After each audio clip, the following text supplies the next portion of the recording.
Thank you, Marie. Good morning and welcome.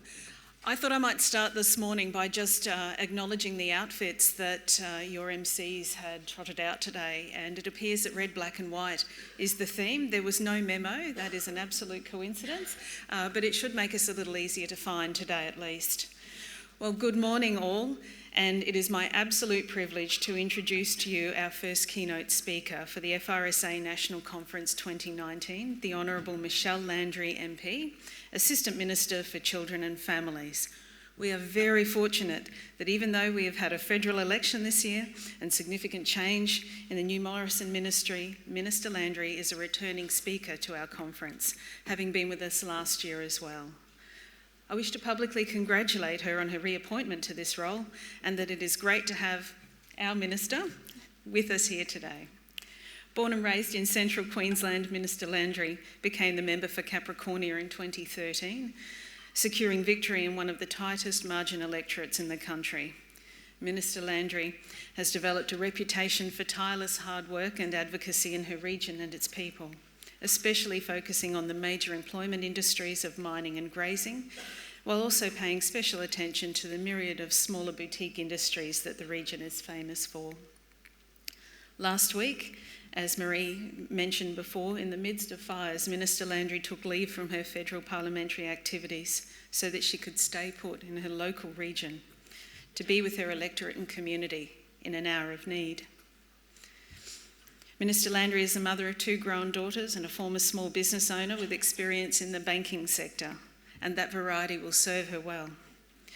Michelle has a passion for delivering the opportunities individuals require in order to improve their position in life regardless of where they start, and has brought this passion to her role as the Assistant Minister for Children and Families.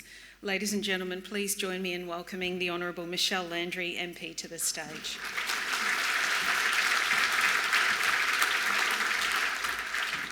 Well, thank you very much, Paula. That was a lovely introduction.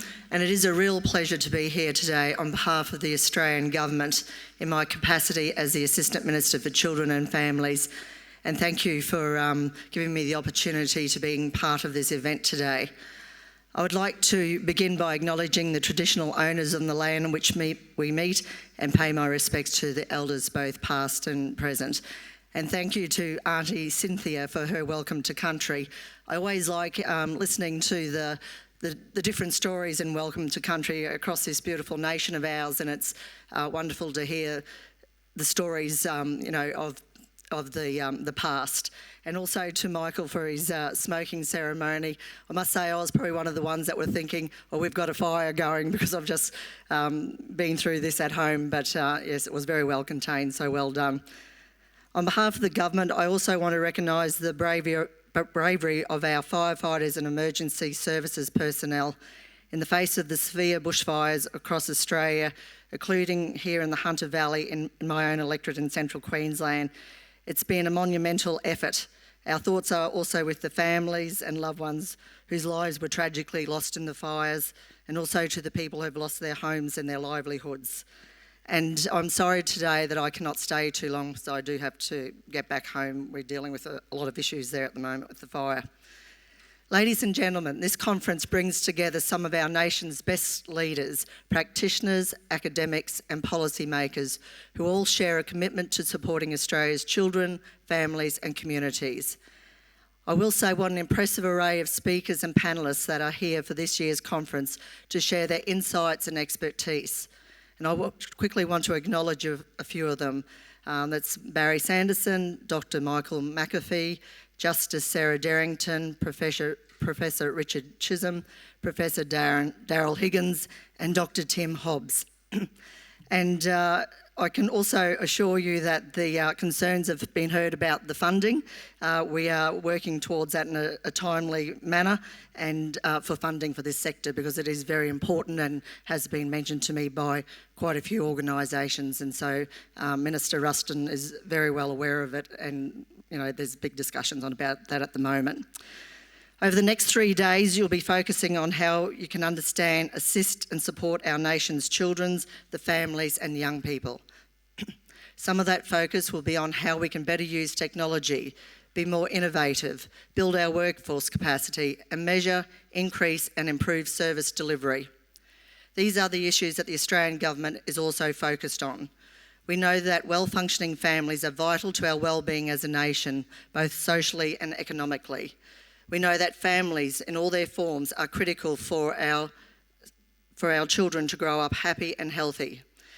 It is so important that if families are doing it tough, that they have access to the assistance and services that they need to get back on their feet. And that's why I'm proud that the Morrison government is investing more than $620 million this financial year to strengthen families and communities. Importantly, this includes more than $260 million through parenting and early childhood intervention programs.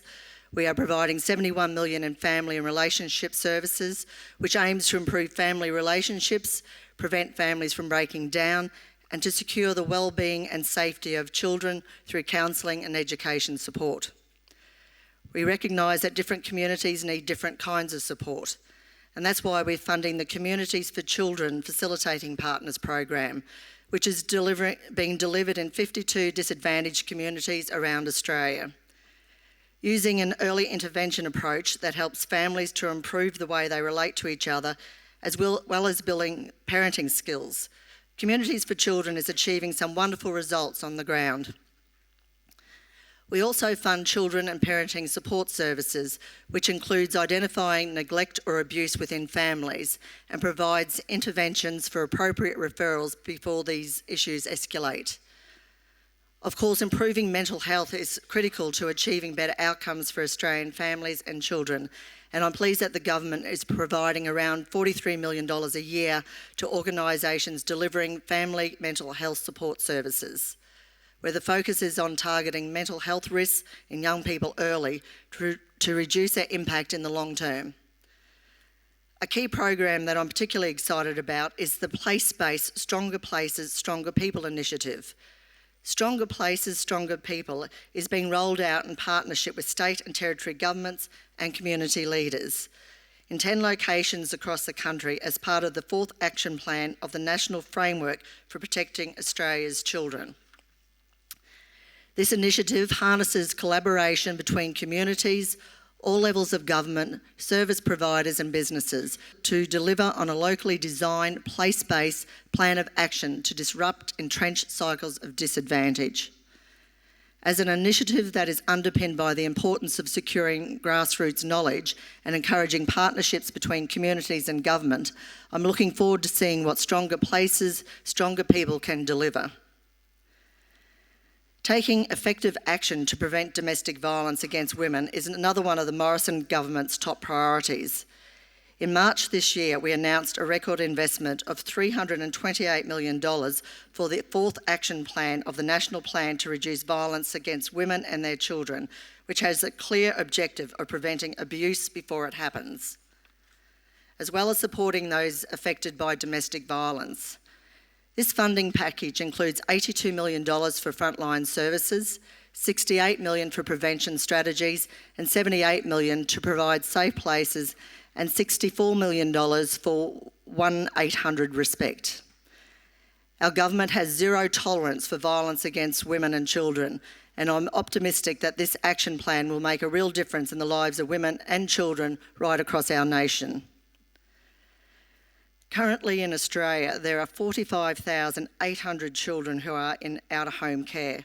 These are among our most vulnerable kids and young people. They need to be supported and they deserve to belong in a loving, stable and permanent home. And ultimately, I want to see more children to be raised in a family rather than by the states.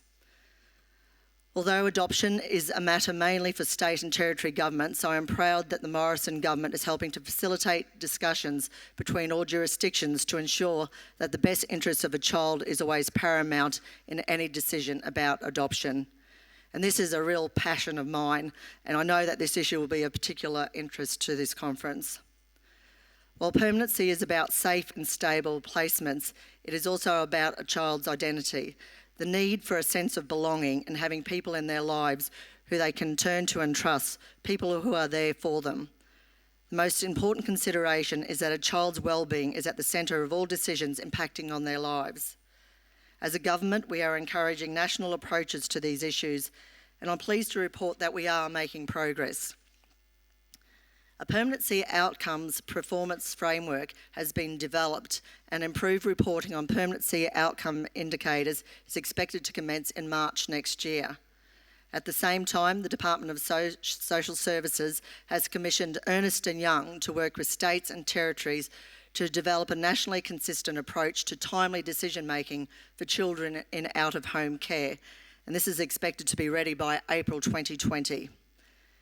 Another positive development in this space, earlier this month, I was pleased to join with the State Minister for Families, Gareth Ward, in announcing that New South Wales company iTree had won the $5.9 million contract to develop a world-first information sharing platform to improve collaboration between state and territory child protection agencies. We hope that it will be up and running from mid next year, and that it will allow child protection workers access to the full case history of vulnerable young people, especially when they move interstate. This is an encouraging development because we know that vulnerable children are often at increased risk of harm if their background in a previous jurisdiction is not known or not easily accessible to child protection authorities in that new location. The new information sharing platform will help prevent these kids from falling through the cracks. For the past 10 years, providing national leadership to keep children safe has been a core function of the National Framework for Protecting Australia's Children. Since it began in 2009, the National Framework has delivered some positive results for Australia's children. Establishing the National Children's Commissioner, developing national standards for out-of-home care, strengthening the Aboriginal child placement principle, and promoting the importance of parenting in the first 1,000 days are among the achievements of the framework. I'm also pleased to inform this conference that yesterday, in conjunction with the Raising Children Network, we launched the first 1,000 Days portal, which is an online resource to support parents and carers to give Australian children the best start in life. In terms of the future, the Department of Social Services has been working with key Commonwealth agencies and stakeholders to consider policy options to follow the national framework when it ends in 2020. I can advise that consultations to develop a new long-term strategy have commenced and are being led by Families Australia. Delegates, on behalf of the Australian Government, thank you for your ongoing efforts, the commitment and the hard work in helping to secure a better future for our nation's children and families. Thank you for being here at this year's conference, and I hope the coming days are productive, and I wish you all the best in your discussions. The work that you all do for the broader sector and with Australian families themselves is invaluable. Thank you very much and enjoy the conference.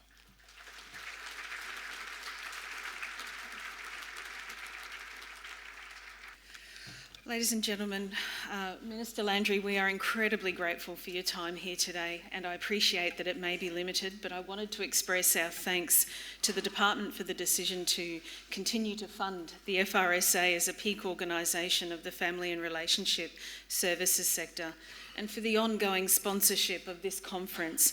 It's been many years now, and the representation of DSS staff here as well is a wonderful addition, and we are incredibly grateful for that support.